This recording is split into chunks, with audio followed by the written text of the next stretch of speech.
This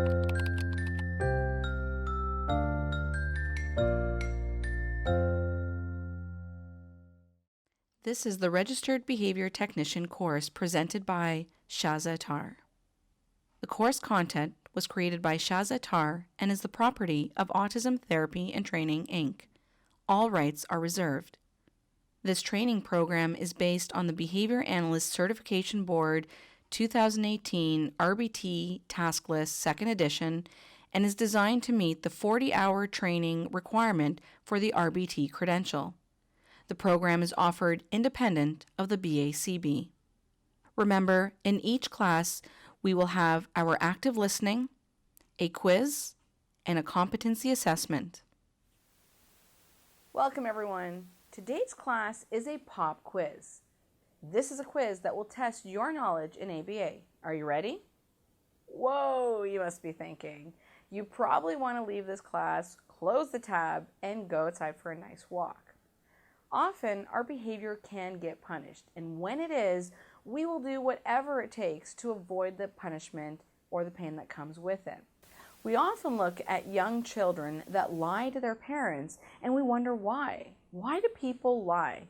Well, the last time you told the truth about something, you probably got someone upset, because the truth can hurt. And often, as human beings, react to things in a way that can punish someone's behavior. Telling the truth is a good behavior. However, our reaction may shape someone's behavior into learning to tell lies to avoid that pain. Truth-telling behavior decreases over time. As you may have figured out, today's topic is about punishment. I'm not giving you a pop quiz.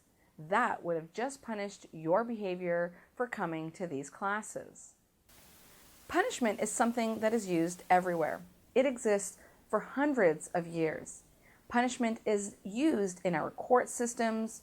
Going to jail is a punishment procedure. Getting a ticket from a police officer is a punishment. Getting scolded by your parents is a punishment. Getting detention in school is a punishment. So as you can see, punishment is used in many different environments. Although there is much dilemma with its use and ethical considerations, it is still something that can be used in practice and should be used correctly so we can avoid any negative side effects. Punishment is the process in which delivery of a consequence will decrease the future occurrence of a behavior. The key to this definition is the behavior decreases over time. Remember, reinforcement increases a behavior over time, while punishment does the opposite. So when you're determining whether reinforcement or punishment is taking place, look at the direction of the behavior. There are two types of punishment: positive punishment and negative punishment. So let's talk about positive punishment. Positive punishment is the addition of an aversive stimulus that decreases future occurrences of the behavior. For example, yelling at a child for pushing another child. A punisher is the stimulus that is delivered contingent on the behavior. Like reinforcers, there are punishers. These are aversive stimuli that are used to decrease a behavior by giving that item or thing following the behavior. And there are specific factors that make a punisher more effective, just as we discussed in reinforcement: immediacy, contingent, individual differences, magnitude, and establishing operations. We'll get into the details of the effectiveness of punishers later, but first I want to discuss punishers and the different types of punishments so that it all makes sense. There are unconditioned punishers. These are unlearned punishers. These are aversive to many people, such as pain, terrible odors, tastes, and so on. Conditioned punishers are learned over time. Touching a hot stove teaches us very quickly not to touch a hot stove ever again. Remember me and cinnamon? Well, it's a conditioned punisher for me. Many love the smell of cinnamon and the taste, but my individual difference is that I cannot tolerate the smell or taste, so giving me a cinnamon bun would punish my behavior. There are 5 types of positive punishments that are used in practice. Let's get into each one, but before I do, let's do a Scrabble word. The word is kith, spelled K-I-T-H. This is known as a friend. Kith. All right, awesome. So let's jump right back into punishment. First is the reprimand. This is straightforward. This is saying no or verbally disciplining a person. Reprimands are used by parents, teachers, and almost everyone. Reprimands are positive punishment because after a behavior occurs, there is an addition of something aversive. The tone of voice and way in which a reprimand is delivered can quickly stop the behavior. Studies have shown that the verbal reprimands with eye contact and other nonverbal parts were more effective than just a reprimand alone. Response blocking is another positive punishment method. This is when we physically stop a behavior so that we can prevent it from occurring. For example, you may hold your child's hands down when they are biting their nails. Studies have shown that blocking a behavior was effective in reducing it over time. This can be used for hand-mouthing, nail-biting, and self-injurious behaviors. Contingent exercise. This is when the learner is required to engage in an exercise immediately after the behavior occurs. The exercise does not need to be similar to the problem behavior. It is often used to decrease self-stimulatory behaviors, aggression, and disruptive behaviors. For instance, a child that hits others may be asked to stand up and sit down 10 times. It is an effortful behavior that follows an undesirable behavior. I always think of Bart Simpson, and whenever he did something bad at school, he'd write on the blackboard a specific sentence over and over again. Overcorrection procedure is when a learner is required to engage in an effortful task. There are two types of overcorrection procedure. Restitutional overcorrection is when a learner is required to return the environment back to its natural state. For example, this is often used during toilet training. If the child has had an accident, the learner is required to clean the floor, clean their clothes, and restore the environment back. If you recall back to our ABA class, I share Mikey's story when he soiled his underwear and the therapist made him clean it under cold water. This would be a punishment procedure, and more specifically, restitutional overcorrection. When we consider the use of punishment, we need to factor in many things before we jump into it. We'll talk about the side effects of punishment in a bit, but in our ethics class, we'll talk about the use of punishment and ensuring that you're always being ethical. I want you to remember this story of Mikey because I would never want anyone to jump into the use of punishment just because they know about it, but not knowing all the pieces of it. That's why it's so important as an RBT that you're being supervised so that you don't utilize a principle or procedure of ABA without knowing the full picture, so that you don't cause harm to your client, and that you are always being ethical. But also, it's important as an RBT to know that there are side effects and ethical considerations when using any type of ABA method. Your supervisor may engage in unethical practices, and it's important for you to be aware of it, so that you can speak to your supervisor or report it if needed. Positive practice overcorrection is used contingent on a behavior. The client must engage in the correct form of that behavior. This is used in correcting spelling behaviors in academic activities, toilet training, stereotypic behaviors, pica, and classroom disruptions. This procedure might be effective because of the effortful task given or the new learning opportunities of doing it over and over. We have a little guy who runs in the classroom. A strategy we use is to correct his behavior in making him practice the walking in the classroom. In schools, when a child spells a word incorrectly, they're often required to write the word over and over again in the correct way. As you can see, that the repeated trials of the correct form of the behavior is aversive in one way, but also provides practice in the other way. There is one more positive punishment procedure that was once used and may still be used in very serious cases in suppressing self-injurious behaviors. One that I'm not going to discuss but make you aware of is contingent electric stimulation, which is presenting a brief shock following problem behavior. As you can imagine, this is very controversial. But the way it is viewed is if a brief shock can decrease a behavior that could seriously injure someone, the benefit of it is seen as greater.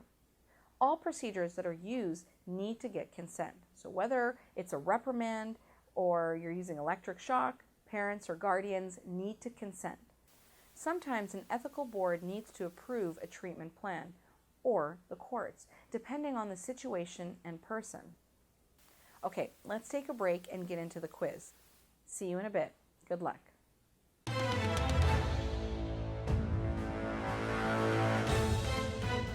The child urinates on the floor. The therapist takes the child from the accident location to the toilet 5 times. This is an example of which punishment procedure? A. Reprimand. B. Response blocking. C. Contingent exercise. D. Restitutional overcorrection. Or E. Positive practice overcorrection.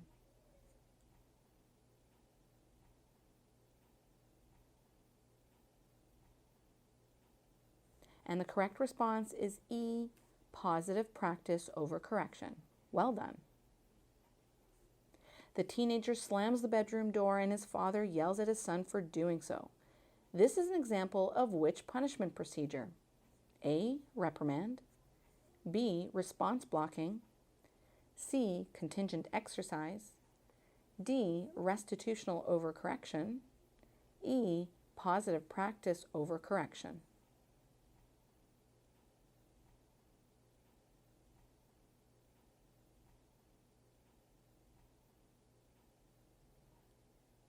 And the correct response is A. Reprimand. Jessica's 9-year-old daughter walks in the house with her muddy boots. Jessica makes her daughter clean the entire floor, boots, and wash the mop thoroughly. This is an example of which punishment procedure? A. Reprimand. B. Response blocking. C. Contingent exercise. D. Restitutional overcorrection. Or E. Positive practice overcorrection.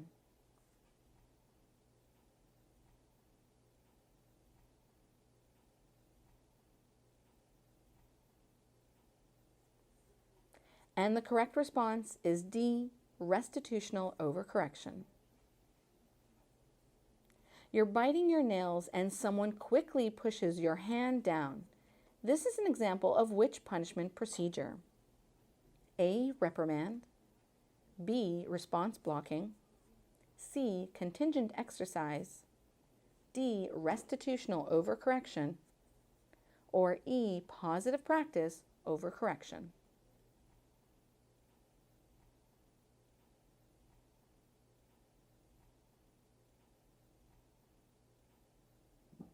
And the correct response is B. Response blocking.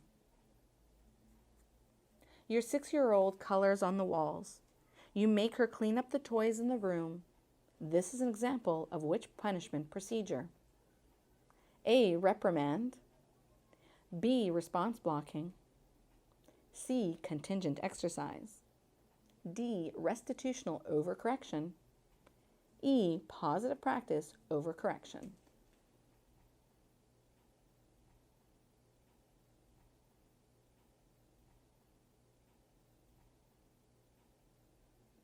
And the correct response is C. Contingent exercise. Way to go. What makes punishment effective? Imagine you have a child that is at school. You pick them up after school and the teacher says to you, Johnny had a rough day. He bit 3 of his friends and you stand there in shock. Take Johnny home and tell him he is losing his PS4 for the week. Do you think that this is going to decrease his behavior? In order for a punisher to be effective, you need to keep these 5 elements in perspective. The punisher must be immediate. That is, it must follow the behavior after it occurs quickly. Waiting 20 minutes to deliver the punisher won't have an impact on the behavior. So if the behavior occurred, you would want to get that in the moment for it to be the most effective. It has to be contingent on the specific behavior.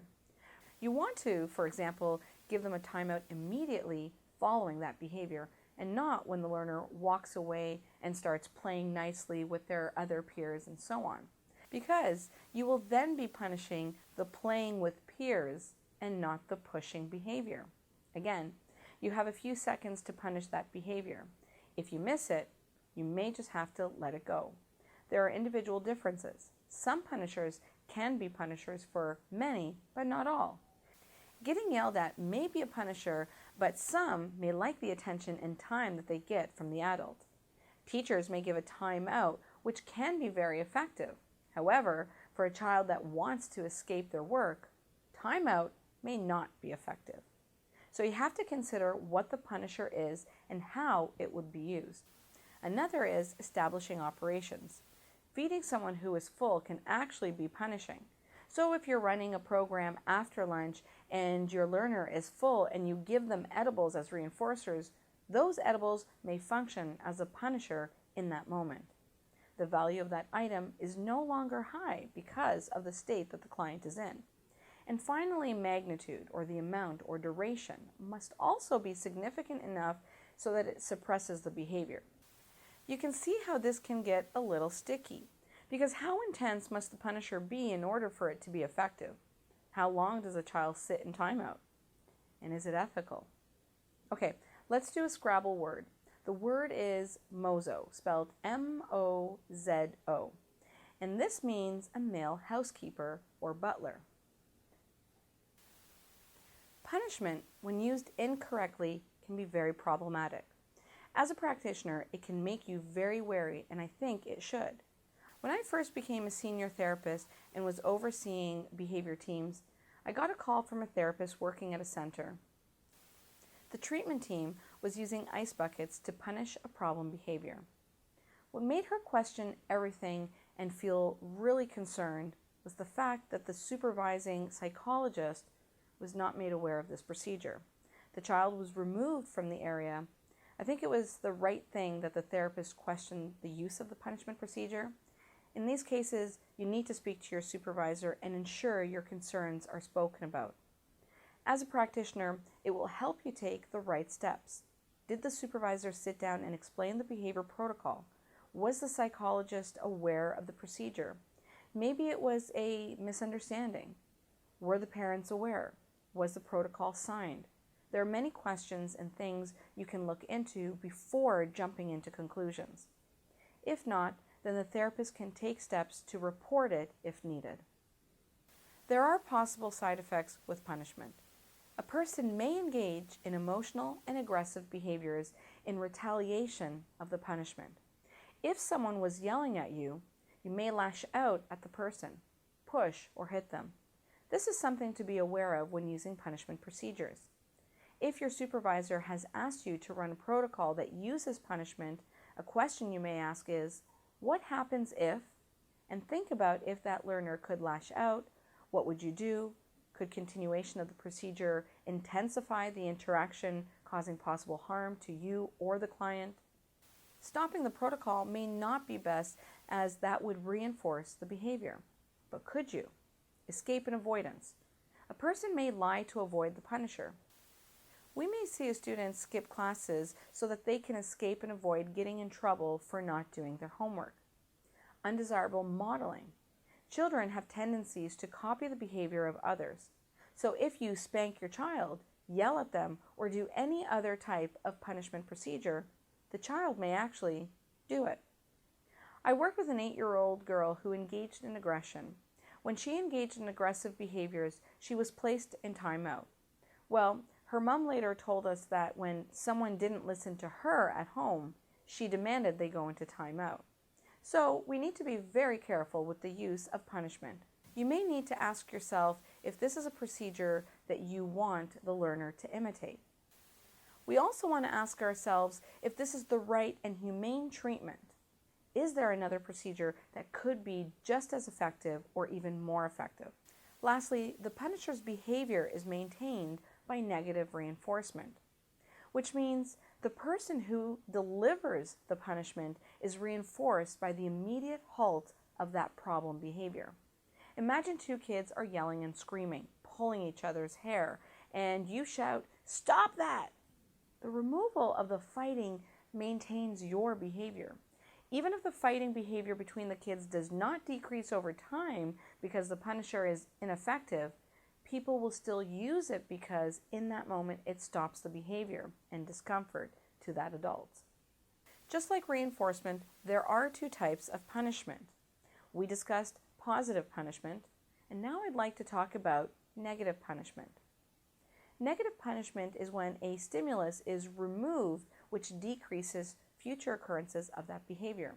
The stimulus in this case is a preferred or desirable stimulus such as a toy, attention, checkmark, or positive reinforcer is taken away, resulting in a decrease of the problem behavior.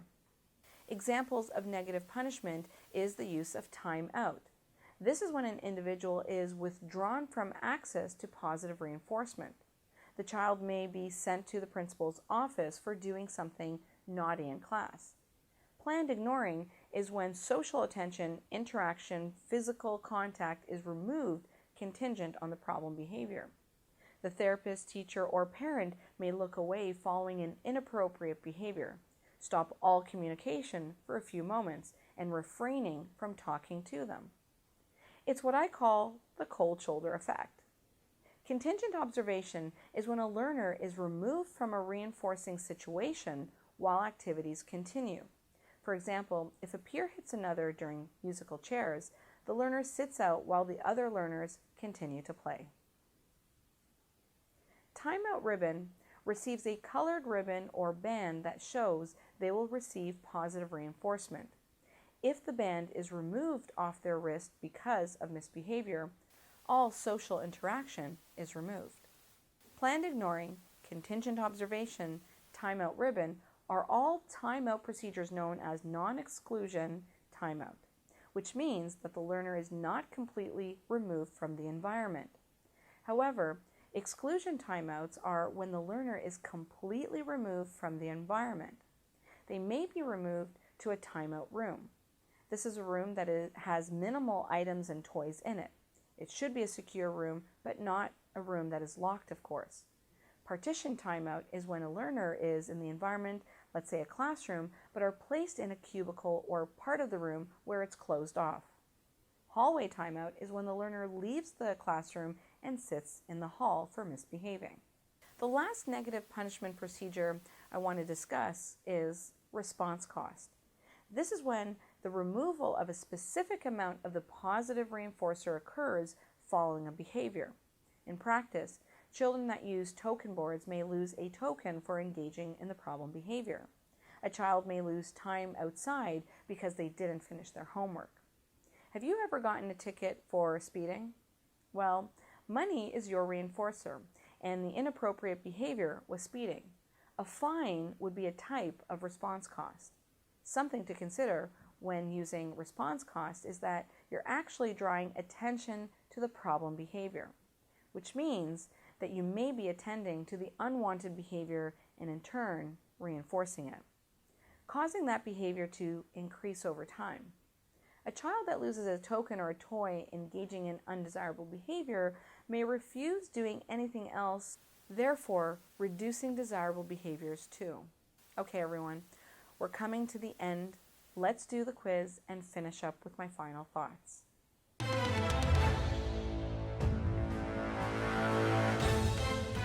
Billy screams really loud at school.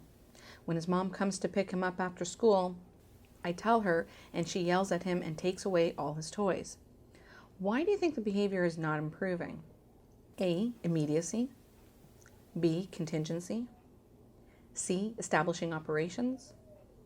D, individual differences. Or E, magnitude.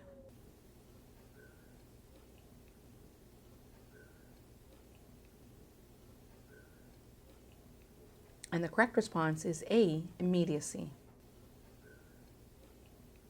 Billy's teacher, in a firm voice, tells him to stop immediately and contingently after the behavior has occurred.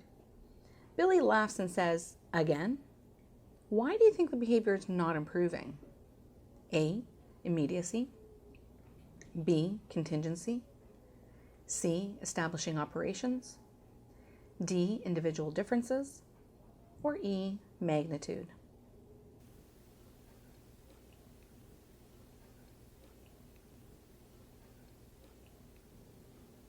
And the correct response is D, individual differences.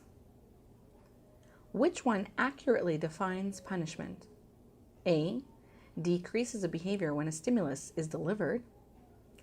B, increases a behavior when a stimulus is delivered.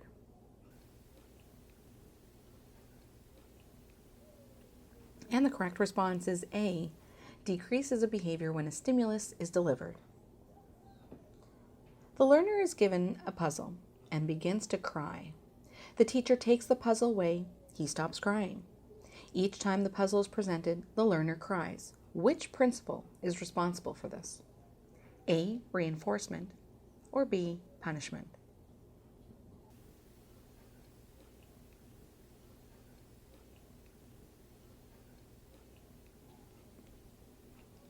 And the correct response is A, reinforcement. The learner is given a puzzle and begins to scream. The teacher removes a token. Which procedure is being used here? A, planned ignoring. B, contingent observation. C, timeout ribbon. D, response cost. Or E, hallway timeout.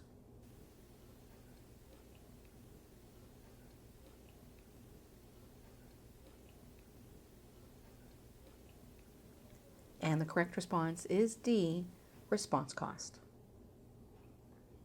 The learner is given a puzzle and begins to scream. The teacher turns around and looks at her nails. Which procedure is being used here? A, planned ignoring. B, contingent observation. C, timeout ribbon. D, response cost. Or E, hallway timeout.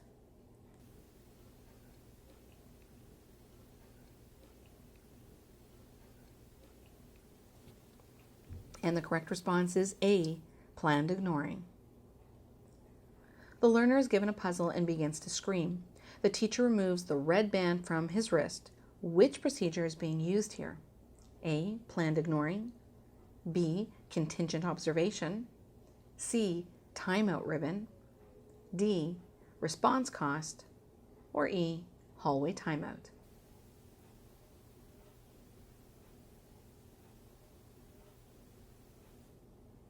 And the correct response is C, timeout ribbon.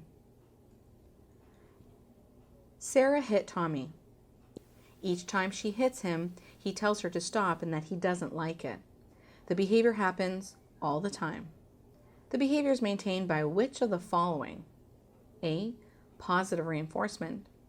B, negative reinforcement. C, positive punishment. Or D, negative punishment.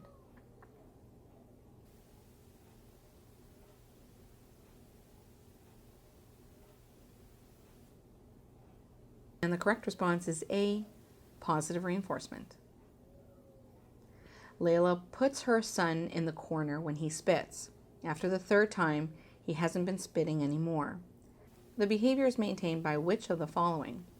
A, positive reinforcement. B, negative reinforcement. C, positive punishment. Or D, negative punishment.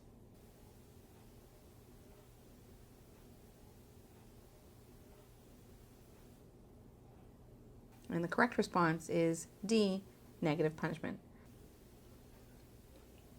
Frank is a second grade teacher. When his class gets too loud, he blows the whistle. The children quickly learn to whisper in his class. The behavior is maintained by which of the following? A, positive reinforcement. B, negative reinforcement. C, positive punishment. D, negative punishment.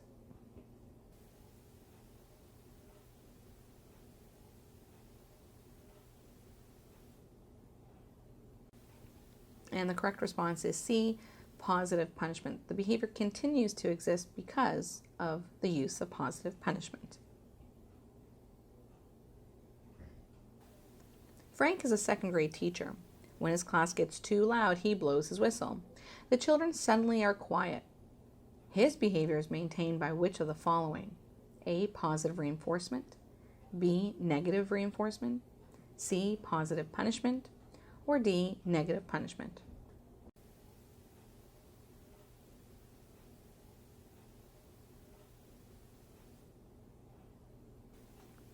And the correct response is B. Negative reinforcement. You take the garbage out so that your mom doesn't nag. Your behavior is maintained by which of the following? A. Positive reinforcement. B. Negative reinforcement. C. Positive punishment. Or D. Negative punishment.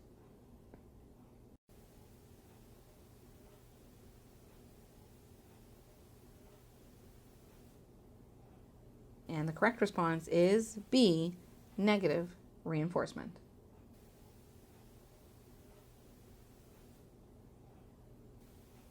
You don't take Bloomington Side Road anymore because you once got a speeding ticket. Your behavior is maintained by which of the following? A. Positive reinforcement. B. Negative reinforcement. C. Positive punishment. Or D. Negative punishment.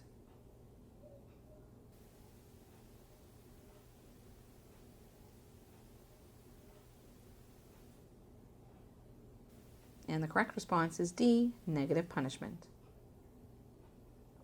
Your best friend started doing drugs and is doing it quite often after she lost her job.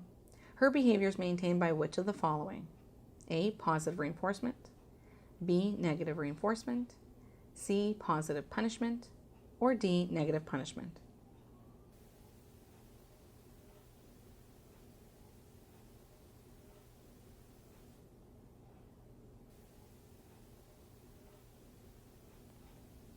And the correct response is B. Negative reinforcement.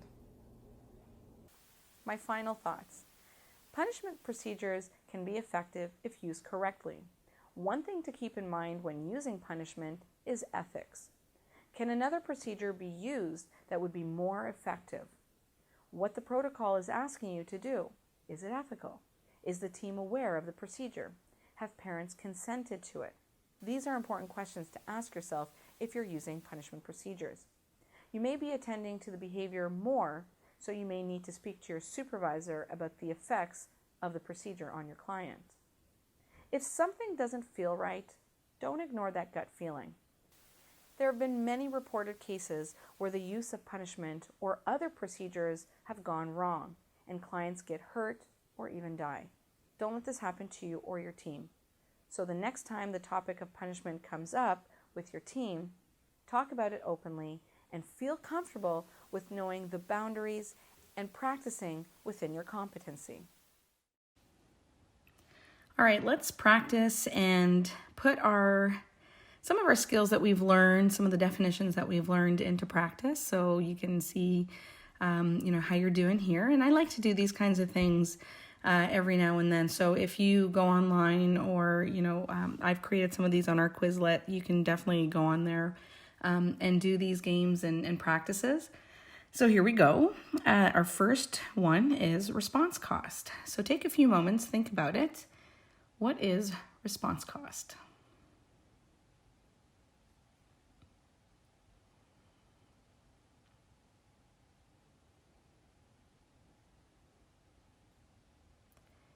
So if you recall back to what I had said, earlier, response cost is when there is a contingent loss of reinforcers.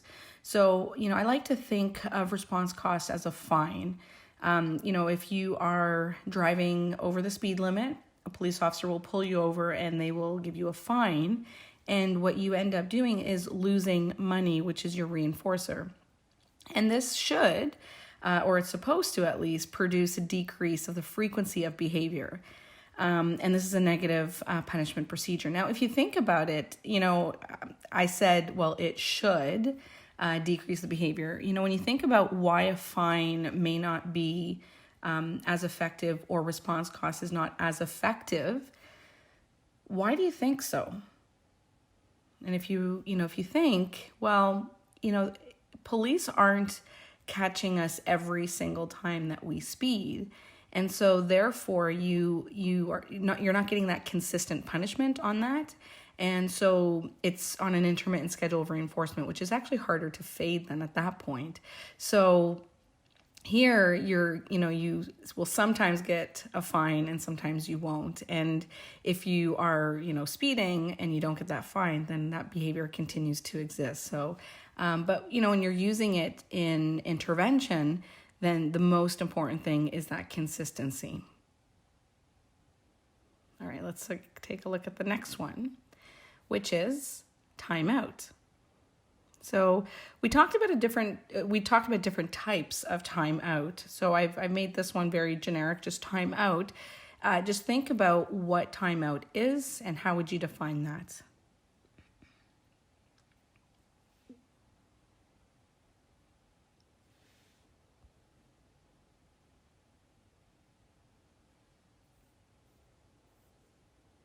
All right, let's take a look at the definition here, and it says that it's a negative punishment procedure, and it's removing the individual from the reinforcing environment. So, sometimes you might have the learner in a chair off to the side in the corner, or behind a wall or in the hallway.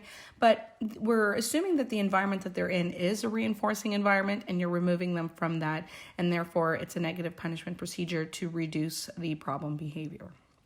All right, let's continue.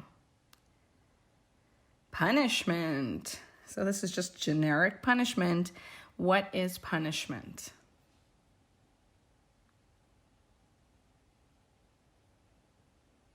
All right, let's take a look at the response here.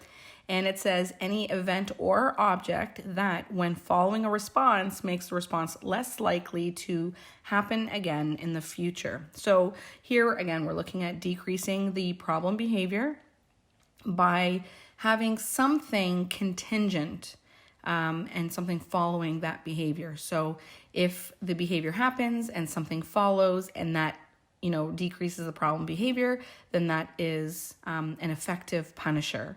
And again, with punishers, we don't know what a punisher is for an individual unless, we've either seen it through their everyday, world, or some are general punishers for people. Like a really loud noise is probably a punisher for all people. A shock would be a punisher, for all people. However, we're not going to be using shocks or maybe even loud noises. Those would not be punishers that we would, use. But, for example, taking a toy away from a learner as, punishment procedure, or maybe a reprimand, or, things like that people use, in education settings or even at home. Again, we do know that punishment is being used, and I'll talk about the misuse of it, because it's something that we want to be careful with, but definitely it is, that they are possibilities. So that is what punishment is. Let's move on to the next one, which is positive punishment. So take a moment and think about and write down your response. Practice this. Remember, the more that you practice, the better you'll get at it. What is positive punishment?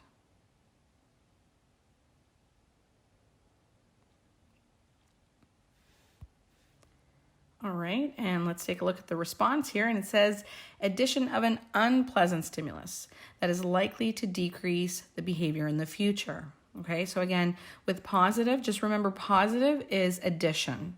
And because it's punishment, we're using an unpleasant stimulus. Remember, if you compare it to reinforcement, positive reinforcement, it is an addition, but it would be an addition of a pleasant stimulus to increase the behavior. Here, it's the addition of an unpleasant stimulus that would decrease the behavior. All right, let's continue. All right, negative punishment. So take a moment and think about that.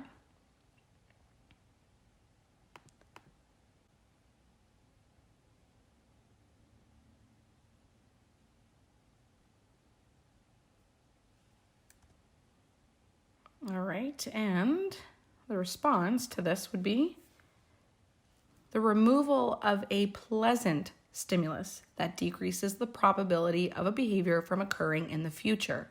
So here, remember, it's negative, so removal. And in this case, because it's punishment, we have to remove something that is positive in order for us to decrease that behavior, just like we talked about with response cost. And so with this, it's the removal of a pleasant stimulus to decrease that behavior. Well done. I hope that was helpful. Keep practicing. And if you have put your terms on cue cards, then you can definitely do this with yourself to practice. If you have a fellow RBT that you can practice with, a great thing that you can do. All right, let's give this one a try. So this is a matching game. Again, the more that you're able to use the definitions and, match them up or be able to define them, or if you have the definition, find the correct response to it, it'll be really good. And, I talk about this as a way of helping yourself get really good for the preparation of the exam. And that's what this course is really trying to do here, is to not only give you the information, but really prepare you for the exam. And so therefore you don't have to take any other, quizzes or practices outside of this program. So it's all built in there. So let's take a look. We're going to do a little bit of a matching game here. So I'm going to read the question for you. This time I'm doing the definition first, and then you need to think about which is the correct response. So here we go. Let's give it a try. So the first one that I'm going to review is a negative punishment procedure removing the individual from a reinforcing environment. Which one is this? So take a look at the different ones that we have around. Okay. And I'm going to go with timeout. And that's the correct response. Very good. Did you get that? All right, let's continue. The next one, the contingent loss of reinforcers, for example, a fine, producing a decrease of the frequency of behavior, a form of negative punishment. So again, I'm looking at fine as, the thing that's going to give it away for me. So if you were doing the exam and you saw something like a fine or something where a reinforcer is taken away, then that should prompt you to take response cost for this question, and same thing for the exam. Good. Let's continue. The removal of a pleasant stimulus that decreases the probability of a behavior from occurring in the future. So think about it. It's the removal of a pleasant stimulus. And that is negative punishment. Very good. So the next one, in addition of an unpleasant stimulus that is likely to decrease the behavior in the future. So think about that. Okay, and the response is positive punishment. Way to go. Okay, and lastly here, any event or object that when following a response makes that response less likely to happen again in the future. And if you said punishment, which was our last response there, then you've got it absolutely right. Way to go. All right, everyone, let's take a look at one other part. We've talked about punishment and some of its parts, but let's take a look at this. And, the topic of punishment can definitely be a controversial one. This is an article I came across, and indeed it pinpoints things that many don't even talk about when it comes to punishment. The authors of this article talk about the fact that punishment occurs like the wind and the rain. Their point is that just like a hurricane is viewed as undesirable, but like hurricanes, scientists will continue to focus on why they occur and how, and examine ways of attempting to stop them. Just like punishment, we know that it exists. We can't deny the fact that people are not that they are using punishment and they're not avoiding it. We know that, punishment is occurring in the homes, punishment is occurring in the schools and in, ABA centers. Punishment is happening within our communities. Police punish our behaviors by giving us tickets, and judges punish our behavior by sentencing us. And judges punish our behavior by sentencing us. And so, we know that punishment is something that is used. And I think just like scientists have to, look at hurricanes, scientists also have to look at punishment and, looking at ways to potentially stop and reduce the overuse of it. And again, I just spent time talking about the use of punishment, but what I want to turn your focus onto now is really the misuse of punishment. And, what can possibly lead to, abusive practices and malpractice. So as a practitioner, we have the ability to use something like punishment, such as a timeout or response cost. But when it happens and when a practitioner goes too far, misusing it and misusing their authority, now, they're causing harm to the client. And now, it's causing, a problem, and we might be going into abusive situations. And now we're dealing with, client dignity, and, we're misusing that authority. And now that individual they're in harm's way, really. And so, we're going to talk about this more in our abuse and client dignity class, and we're definitely going to talk more about this in ethics. But I really want you to think about punishment because, yes, it's something that can be used within ABA. And, if you ever go online, and I do this a lot just to see what people post about ABA in our field, and you see a lot of people bashing ABA because of punishment. And, I've probably mentioned this in punishment or in some of the other classes, but, we get bashed for it, that we are this cruel, field. But really, I think if people don't misuse the authority and punishment, then we wouldn't really be viewed this way. And I really do hope, and I do believe that our field will change as we as practitioners start to improve our field. And I think, if I'm someone who's training you guys and you guys train other RBTs, or some of you are going to become BCBAs.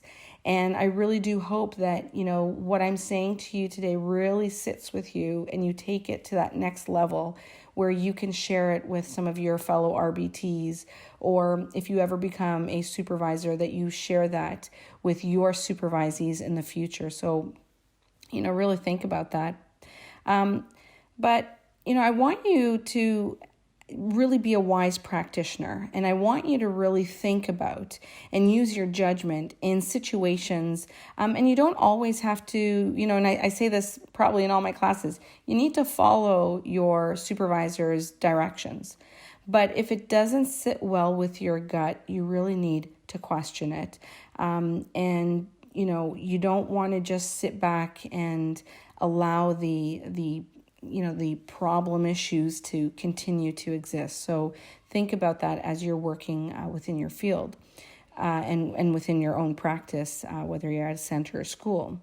As the authors mention here, we all come into contact with punishment.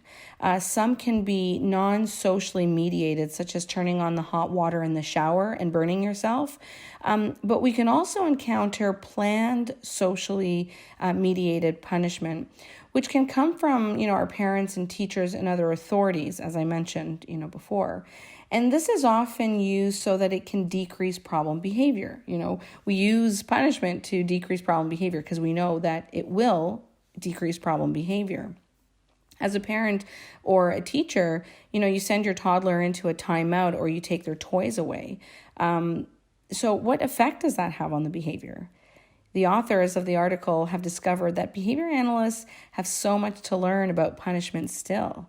And we may not be able to really answer these questions as to why people use punishment and why is punishment effective in that way. So I think there's more research to be done about punishment, and there's so much more to understand. But I think this is where it starts. It starts with us as practitioners, you guys as, the new generation coming into the field, and you guys have, a great way ahead of you, a great journey ahead of you. Again, some of you are starting off as RBTs, but, your plan is to become a supervisor in the future. This is where you guys can really shape the field and make a difference. And so you can start thinking about why we do what we do. Why are we using punishment, and why, why would we use punishment first, instead of using alternative approaches? And so, why does a parent yell at their child? Why does a teacher stare down the student? Why do we threaten an adolescent and take away their allowance? And, I've seen this way too often, and I remember I had a therapist who was working with a group of learners. They were actually doing a small group. And I was videotaping her because I wanted her to see the group, and we were trying to analyze parts of the group.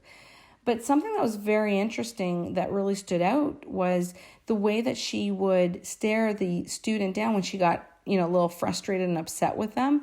And I asked her to identify that for me. And we really took a look at that behavior. And that wasn't a part of our protocol, but it was a part of, just the initial reaction that I guess that was something innate within her because of her own behaviors. And so we really identified that, and I said, we really got to work on that because we don't want that to come through when you're interacting with your learners. I really want you to, if we're using an extinction procedure, we use extinction, but, looking at the learner in that way is a punishment procedure and not one that we want to implement and use. So that's something that, again, as a practitioner, you may not even identify that within yourself because you're not seeing yourself.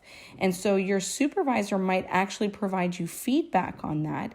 And so it's important for you to take that feedback. And, again, when we talk about feedback and supervision, those are things that we'll talk about. But, you want to be able to take that feedback because this is now someone's perspective seeing you in that way, and they're identifying it. So, keep that in mind and be open to that and watch out for that. With that being said, we also know that with the use of punishment, there are side effects to it. And we know that someone may, lash out at the punisher. And, sometimes the behavior might stop only in the presence of the punisher. So these are things that we need to be aware of when we use punishment, in general. So using punishment must be used with careful supervision and guidance. This must be something you think about and you question. Ask yourself why you use punishment, and are you likely to use it as a first choice? Here's another article that highlights some important parts within our field and things I want to share with you. It's been over 45 years since Bear and his colleagues described ABA. It was, a huge progression in our field when we focused on the social impact over experimental analysis. Remember, we're focusing on social significant behaviors and improving behaviors that would improve the person's life and not just for experimental reasons. As you'll discover, ABA is not specific to autism, but it's used in so many areas. You may be taking this course to become an RBT that works with kids with autism or adults with anxiety or individuals with eating disorders and so on. I think that's what makes our field so incredible.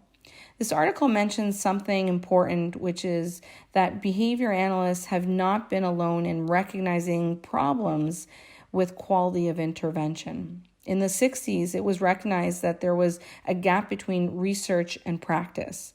I think this is still occurring today. How do we take evidence-based research and turn it into evidence-based practice that is actually used? How do we create ethical practitioners? How do we ensure that practitioners use least intrusive methods such as extinction or reinforcement over punishment? We just spent 30 minutes or so talking about punishment, and yes, it is part of our practice, and it can be used. But the question is, do we jump into it right away, or do we try other approaches first?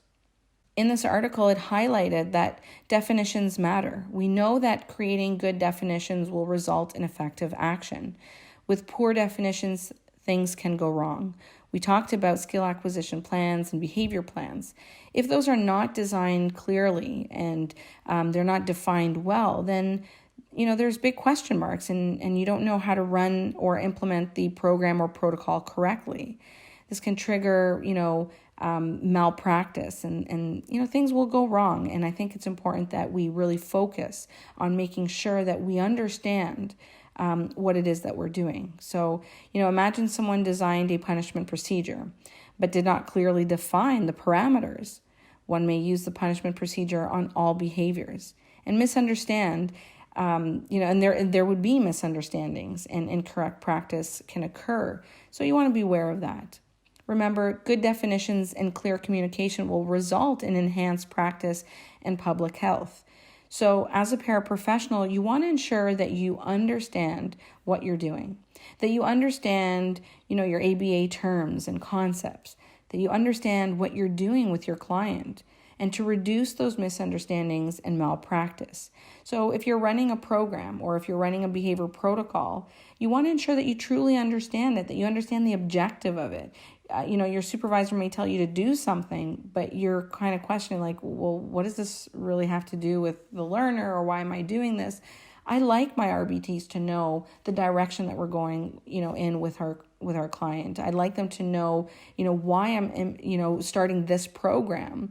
I'm introducing this, let's say verbal program because the goal is I want them to be able to do discrimination of WH questions later. And so I like to give people that, that road or that pathway of where the learner is going to go so that they understand. And this is very similar to the use of punishment procedures. I had someone who reached out to me many, many years ago. They were working at a center and, they were telling me about a punishment procedure that they were using at that center, and that, therapist was really stressed out about it and she didn't feel right about it.